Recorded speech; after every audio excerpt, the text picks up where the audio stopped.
रविकांत तुपकर यांचा हल्लाबोल जो मोर्चा आहे, जो शेतकऱ्यांच्या मागण्यांना धरून निघालेला आहे, तो गौंडखैरी येथून निघालेला असून थोड्याच वेळात तो आहे नागपुरात दाखल होणार आहे।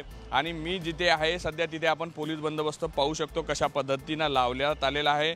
खरं तर हा महाराज बाग जो आहे चौक परिसर आहे, तिथे अशा पद्धतीने पहिल्यांदाच असा पोलीस बंदोबस्त लावण्यात आला, कारण की एरवी मोर्चा पॉईंट जो असतो तो हा नसतो।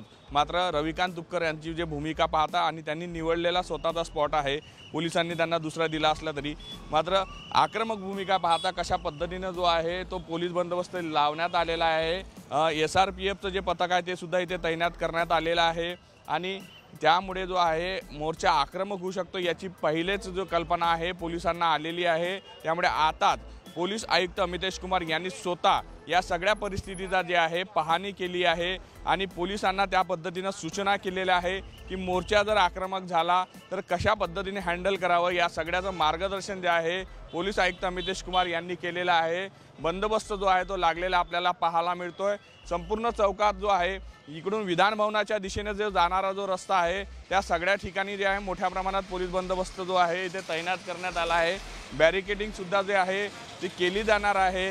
जे आहे वाहतूक विभागाचे आयुक्त असो किंवा वरिष्ठ अधिकारी खरं तर पाहायला मिळत आहेत। जॉईंट CP जे आहे अश्वती दोर्जे मॅडम त्या सुद्धा इथे आलेला आहे। त्यामुळे मोर्चाची जी आहे आक्रमकता आणि गंभीरता जी आहे पोलिसांनी अगोदरच लक्षात घेतली आहे। त्यामुळे हा जो सगळा बंदोबस्त आहे तो आपल्याला पाहायला मिळतो आहे।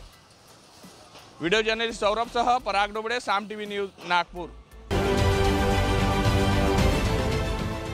देश विदेशातील प्रत्येक घडामोडींचे लाईव्ह अपडेट मिळवण्यासाठी आता साम टीव्हीच्या सर्व सोशल मीडिया प्लॅटफॉर्मला लाईक, फॉलो आणि सबस्क्राईब करा।